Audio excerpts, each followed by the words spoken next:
Presenting SB 988. I believe as well there's some amendments and other things that we'll get involved with. And as his witnesses come forward again, as soon as we get a quorum, Senator, we will adjourn and, or not adjourn, but pardon me, but take roll and establish a quorum. If you care to go ahead.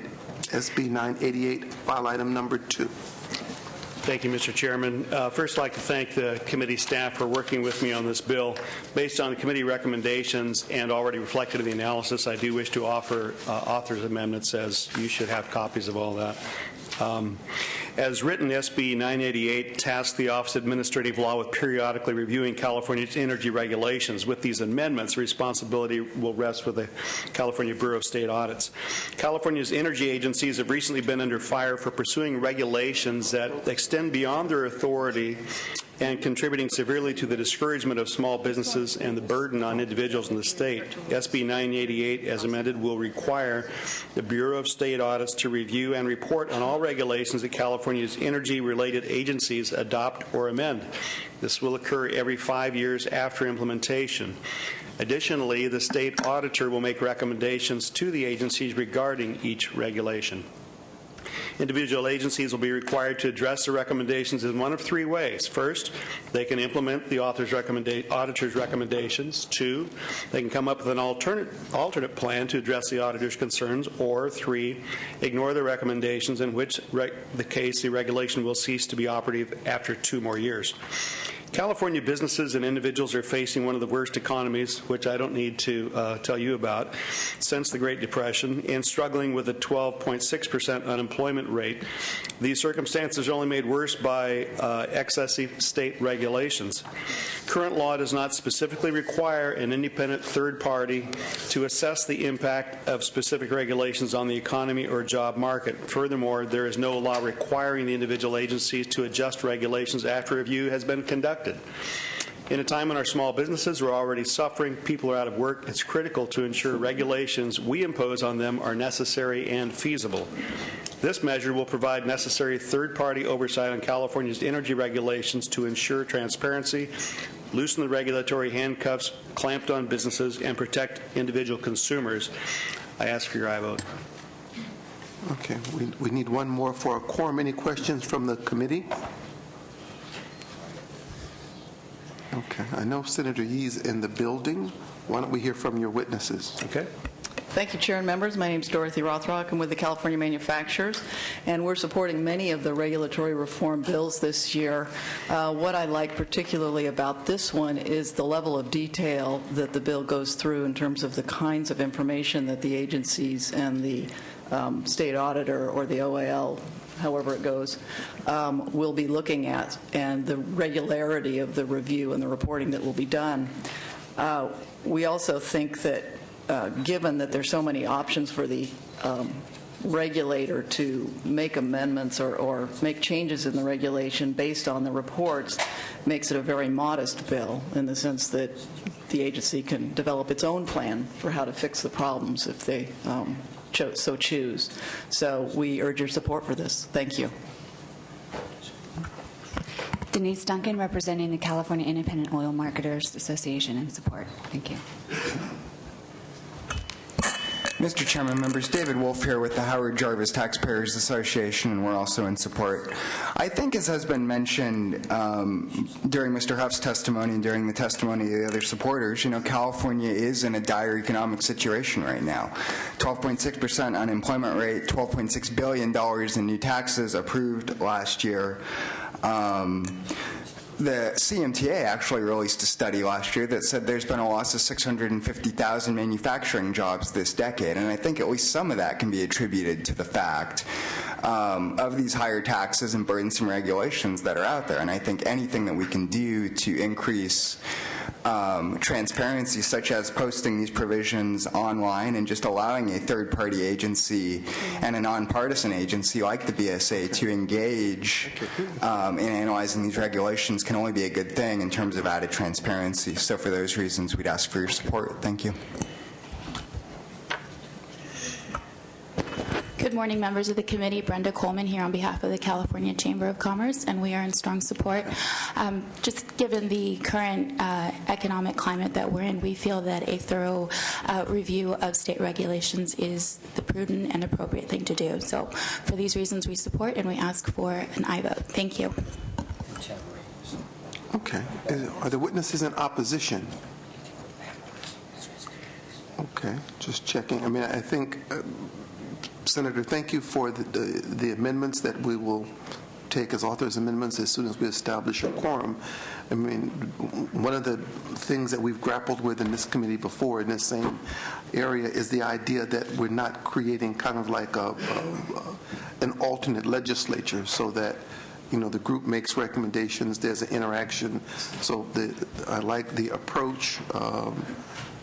That makes it work. You know what? We're going to do something, if you don't mind, Secretary, if you call the roll. Wright. Here. Harmon. Calderon. Denham. Flores. Here. Negrete McLeod. Orpeza. Padilla. Price. Wyland. Here. Yee. Here. We've got a quorum. Okay, we'll take without objection authors' amendments that were listed in the analysis. We heard testimony. What's the pleasure of the committee? Move the bill. Moved by Senator Yee. I'm sorry, Senator Wyland? I'm sorry. Were you talking about the consent calendar? Now we're with this bill. No, we're talking about his bill. I'd like to make a comment. Okay. If I may. By all means, we'll withhold Senator Yee's motion. And I appreciate the motion. I think this is a good bill, an important bill. The Bureau of State Audits has suddenly become very, very popular. I have a constitutional amendment, which actually is old but will be heard this year, which states that in tandem with another constitutional amendment, which says that the first year of every session, we do no bills except urgency bills.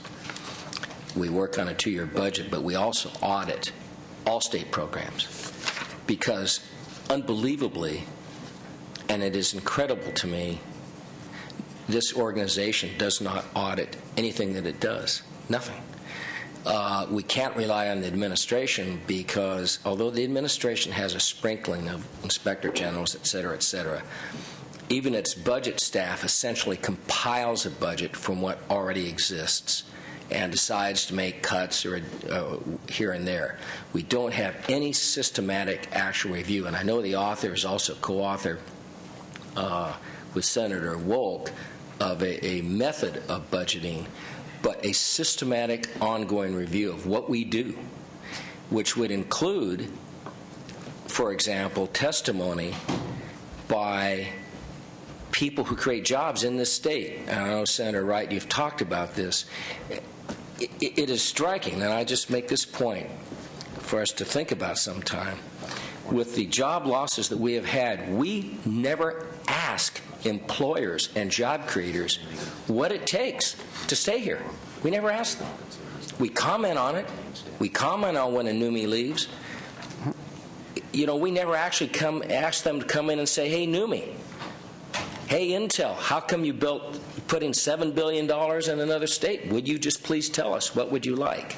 And what I think they might do, and I think this is a very good bill, is go back to previous regulations and previous decisions of the legislature to help us out. So anyway, I think this is a good bill. I just think we need to do more in this direction. And if we did that, we would be a co-equal, or even more than a co-equal branch of government, and we would have more power as a legislature and do even better work, I think. Thank you.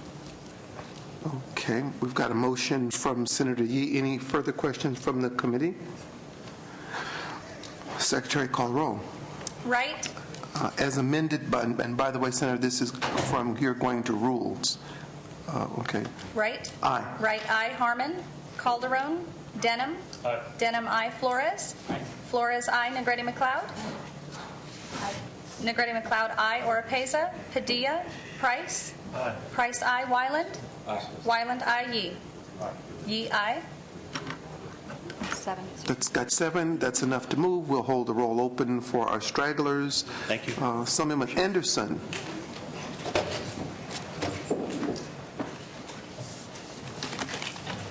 While Senator, someone's coming up, why don't we open the roll on the consent calendar? Members, we've got 4 items on the consent calendar. Secretary, call the roll. Did we get a motion? I'm sorry. Oh, we did. Senator Yee moved it again. He didn't know it, but I heard him. Wright. Aye. Wright, aye. Harmon. Calderon. Denham. Denham, aye. Flores. Flores, aye. Negretti McLeod. Negretti McLeod, aye. Oropesa. Padilla. Price. Price, aye. Wyland. Wyland, aye. Yee. Yee, aye. Okay, that's enough to move the consent calendar. We'll leave it open as well. Members, Assemblyman Anderson has file item number 7, AB 1152. Thank you, Mr. Chair, Senators. Assembly Bill 1152 is a technical cleanup to California's horse racing law. This bill is a collaborative effort to address specific concerns of jockeys, racetracks, and the California Horse Racing Board. With me today to testify in support is Barry Broad, representing the Jockeys Guild. Mr. Chairman and members, this bill does 2 things. A couple of years ago, when we did advanced deposit wagering, we created a pension plan for jockeys, which is to be administered together by the CHRB and the Jockeys Guild. And in it, we specifically created a defined contribution plan as opposed to a traditional pension plan, defined benefit plan. However, we all agreed that, including the jockeys, wanted this, that it would have a vesting requirement of having 1,250 mounts before you were eligible to collect the pension. In other words, you would get credit for your first one, but if you didn't reach 1,250 mounts, you could never collect a pension. In implementing it since the passage of that, we hired a counsel who has put together these kind of pension plans for the Boxing Commission, actually. And he wrote and got an opinion letter from the Internal Revenue Service, which basically said you can't have a vesting requirement and a defined contribution plan and have it be a qualified, that is to say, a tax-deferred plan. So we are removing the 1,250 mount requirement, which means that essentially the way this plan will work is that money which is available every year is divided by the number of mounts that jockeys ride, the total number of mounts, to get a dollar amount per ride that each jockey gets. So let's say it's $10. Then if you wrote 10 races, you'd get $100 contributed to your plan. When you reach retirement age, you will essentially be able to take that money out just like a 401k plan.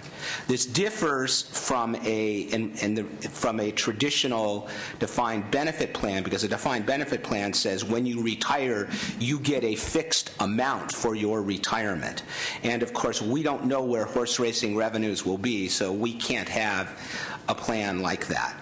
So we have to change this, otherwise these contributions will be taxable to the jockeys as they go in for years and years and years, as opposed to when they come out, which defeats the whole purpose of a pension plan. The second issue is a minor correction to a bill we did last year. It's one of those unintended consequences thing.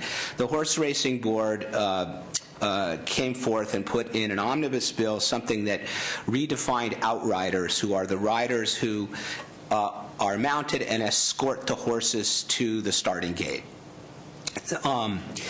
Those as racing officials, and the purpose was to require them to they wanted them to take more responsibility to actually stop races or do other things if there were safety or other problems that occurred. And they wanted them to take a licensing examination. Well, afterward, and this is sort of a little bit of the crazy world of collective bargaining, what turned out to be the case is that outriders happen to be paid more than what they call junior racing officials, that is, employees of the track who are called racing officials and therefore have regulatory responsibility, but they don't work for the CHRB. As a consequence, the tracks contacted us, and in this case it's the Teamsters who represent all these people, and said, you know, what we're hearing now from our racing officials is we all get to have a raise now to whatever the outriders make, because the outriders are now racing officials. Since they're racing officials, we get to make as much as them. Well, that kind of goes around a very long history of the collective bargaining relationship in the industry. This is not intended to cause a lot of stress or cost the industry any money.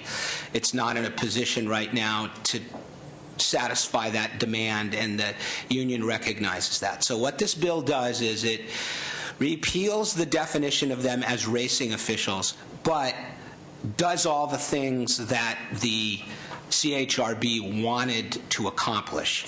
Allows them to take an enhanced role in the conduct of the race and the licensing. Is there opposition to this bill?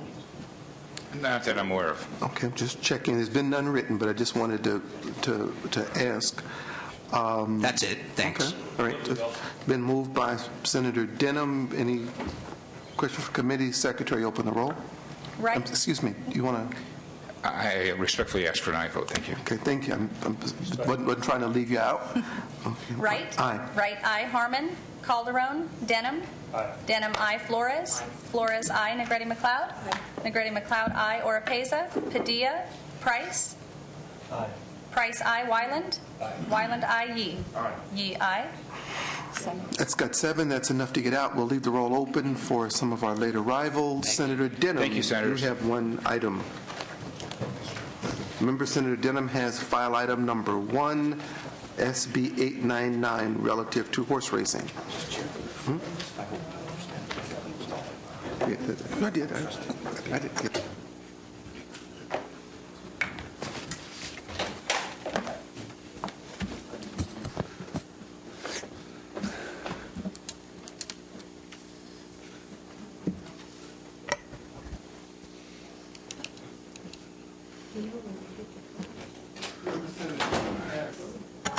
SB 899, Senator Denham, why don't you present?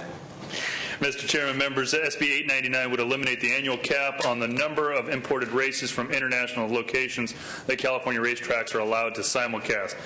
The bill corrects an inconsistency in current law with respect to the importation of simulcast races and makes the day racing segment consistent with the night racing segment.